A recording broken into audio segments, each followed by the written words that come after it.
standard that if you guys notice over here on this wall, I have 8 little posters there, one that describes each of the math practice standards. So today I'm going to focus on math practice standard number 6. Math practice standard number 6. Tell you remember which one? And all it says is to attend to precision. It says, I can use precision when solving problems and communicating ideas. So when you're finishing up problems that involve area, and you just give me a number and you don't say unit squared or whatever squared, are you being precise? No. So that's what it's talking about. Make sure you're precise when you finish up your answers to any given problem. Also, when I ask you for properties and I ask you to give me a sentence, make sure you are precise with your terminology. Everybody with me? All right. So with that said, our objective for today, I can simplify exponential expressions using the multiplication properties of exponents. Let's read it together. 1, 2, 3. I can simplify exponential expressions using the multiplication properties of exponents. Let's read it together again. 1, 2, 3. I can simplify exponential expressions using the multiplication properties of exponents. So, turn to your neighbor and know what concept we're still on. Exponential expressions. Very good. Okay, and we're simplifying. So, and right now we're still on multiplication. Okay? Copy that. All right, here we go. Let's continue. Give me a second. Let's continue because we need to make sure we get through this. Here we go. So we know our objective. And you don't need to copy the FAIR model. We already know what the exponential expressions are. We said a numerical variable expression raised to a power greater than 1. Remember that? So I gave you guys examples, non-examples, and we said that the non-examples were what? Equations. And right now we're looking at expressions. However, you said this one's an expression, yeah, but it doesn't have a power greater than 1. So therefore, what is the most critical thing to remember? Focus. Expressions only and powers greater than 1. Okay? So, from there I gave you guys steps. Remember that? Okay, so think about it. And write it down, please. Write your steps down. See if you can remember your steps without looking at your notes. Go. All right, so pretty much we know our steps, okay? If you haven't finished, make sure you finish by yourself, or you can copy them later on. Here we go. I'm going to continue. So last week I said to remember, when you have a number or a variable without an exponent, we're going to write an exponent of 1. Remember that? Okay, I also said there's 2 properties that we're going to be using, the commutative property of multiplication, the associative property of multiplication. And we've been using those, right? All right, so then we got through the product of powers property. And I gave you guys examples, something like this. I said example Q. And I said 2 times 2, and then I wrote something here, and so on and so forth. Remember that? And then I did 2 times 2 to the 3rd, and then from there I did 2 to the 3rd times 2 to the 5th. And then I said something's happening here to get to here. Remember that? And then I said something's happening here to get to here, and something's happening here to get to there. And you guys came up with a property. Remember that? And we said when multiplying exponential expressions of the same base, what happens? You add the exponents. Remember that? Okay, so we got through those. So therefore, don't copy these. Let's see if you can get these. Here we go. This becomes 3 to the 7 because we're adding the exponents. Let's look at this one. This becomes 2 to the 2nd and 3 to the 6. Because 4 plus 2, that's 6. All right, let's look at these. Q to the 9th, R to the 2nd, okay?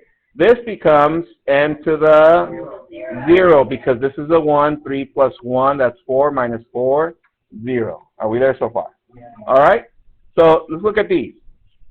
7 to the 12, and this becomes 3 to the 1 and 5 to the 10. So far, so good? All right, so we got those. So check this out. How about this one? M to the 5th, N to the negative 4th. Okay, so we got those. So let's get to the new property. Oh, this one. This is the last one. Okay, this becomes X to the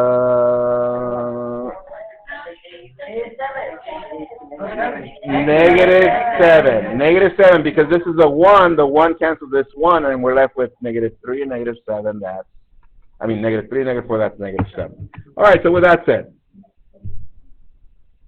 okay, we also got into some word problems, and I said whenever you have a number in standard form, you need to change it into scientific notation. Remember that? So therefore, this one, 15,000, to make it in scientific notation, we need to move the decimal over how many times? 1, 2, 3, 4. So therefore, this becomes 1.5 times 10 to the 4th. The many times we move the decimal. That's how we get that, right? Then commutative property, we get all these switched around, and associative property, we group them. So we multiply these out, and this becomes 10 to the 9th. Remember that? And same thing applies to any other problem that is a word problem. Okay? All right. So check this out.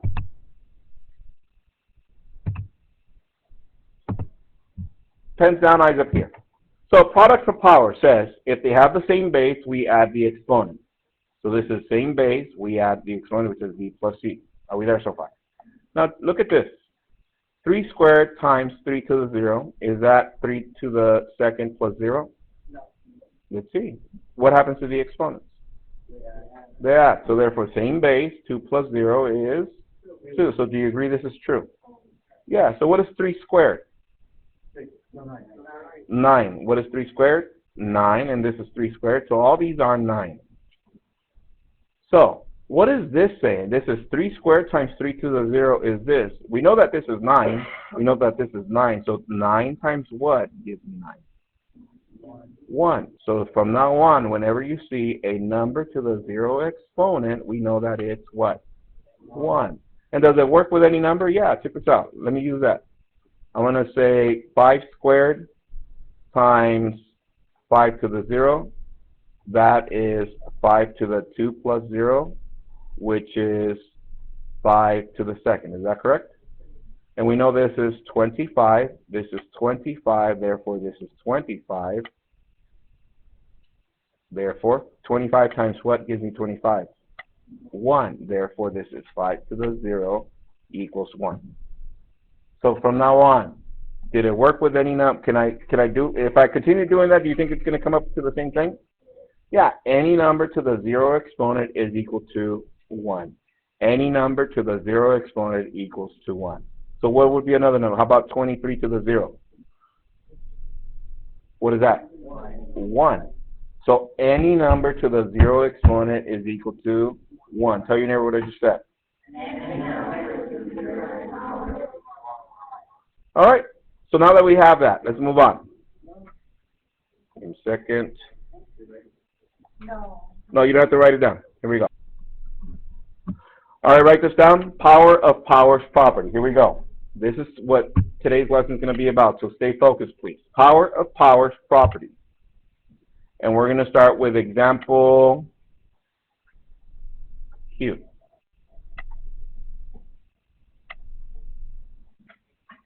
Copy that. As soon as you copy it, pens down, writing utensils down.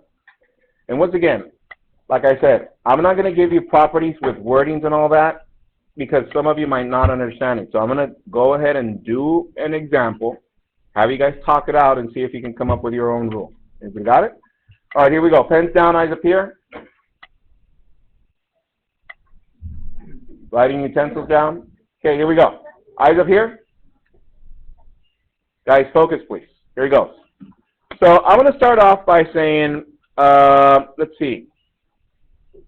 I open a parentheses, 2 to the 3rd, and I'm going to raise that to another power. So that's why this is called power of powers, because I have a power here, and I raise it to another power. That's why this property is called what? Power of powers. Are we there? Well, what this is saying is that this I'm going to multiply times itself 4 times. So this becomes 2 to the 3rd times 2 to the 3rd times 2 to the 3rd times 2 to the 3rd. But don't we know a property for this one already?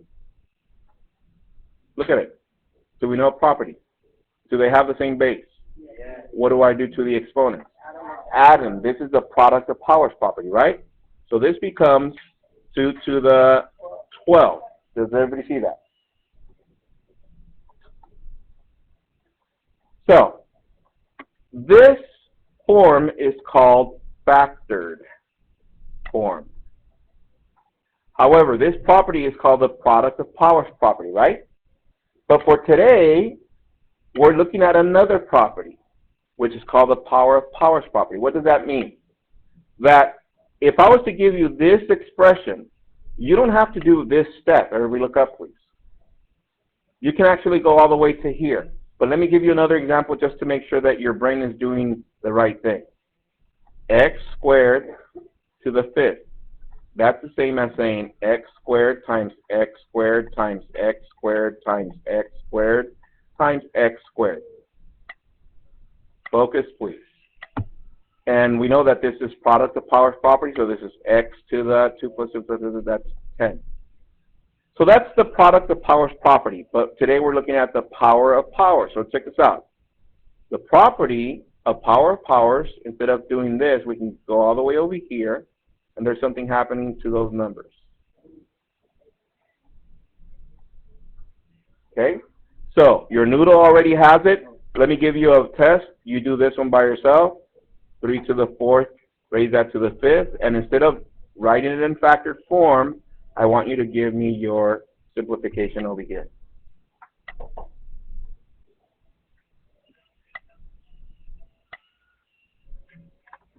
Talk it over with your neighbor, see what's happening, see if they agree with your rule.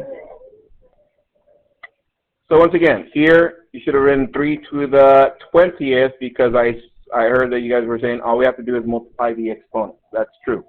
If I was to write it in factored form, this is 3 to the 4th times 3 to the 4th times 3 to the 4th times 3 to the 4th times 3 to the 4th. So therefore, same base, yes. 4 plus 4, blah, blah, blah, that's 20. Now, if you see this, do you have to do this also? No. If you identify that the property is power of powers, you can go from here all the way to here. So for the homework, do you need to do this step? No. However, eyes up here, please. I tell my students every year, you're going to get to some that you're going to be iffy on the answer. You're going to be having some doubts. So you're probably going to go from here to over here, you're like, I don't know if I got it right. Remember this, from now on, when in doubt, factor out. When in doubt, factor out. When in doubt of your answer over here, factor out. Isn't it easy to see like this? Yes, that's why whenever you have a doubt, when in doubt, factor out. When in doubt, everybody got it? Okay, let's come up with our rule. Here we go. I heard you guys say that you just multiply the exponents, but let's be more specific. Let me start you off. Here we go. When raising an exponential expression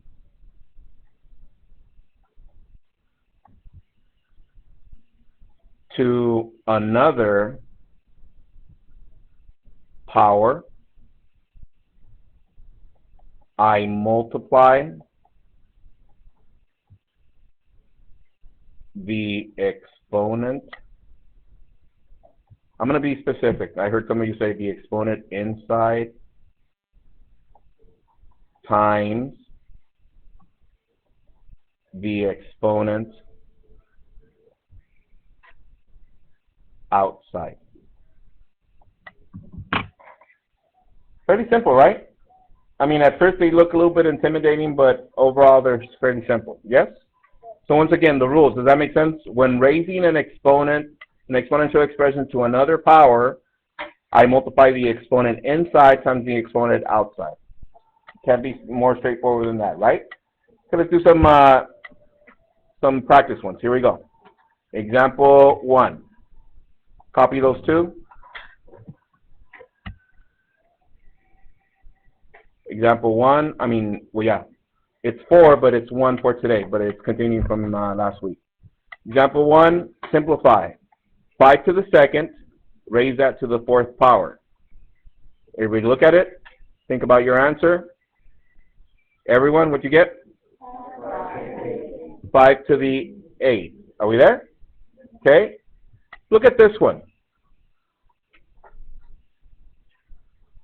What'd you get? 4 to the, and what do we say any number to the 0 exponent is? 1. Piece of cake? All right. Do another one. Copy this one.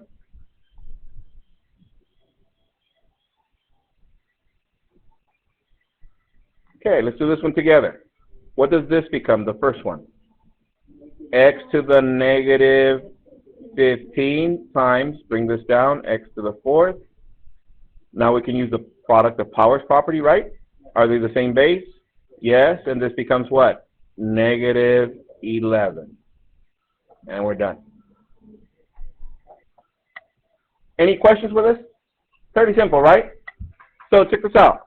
I'm going to move on, and I want to get to the next property. Here and see, because we already know how to do these. Hold on, let me give you.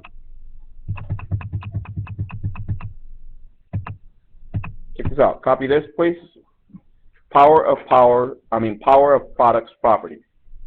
This is the last one. Example super duper Q.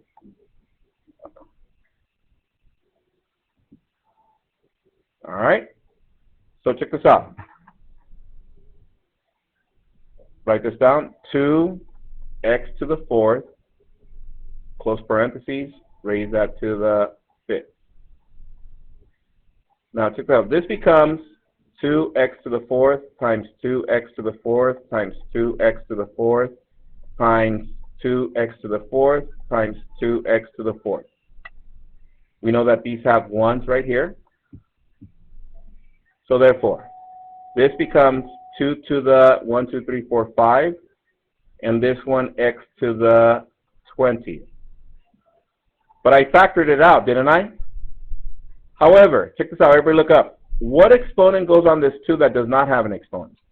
1. Check this out.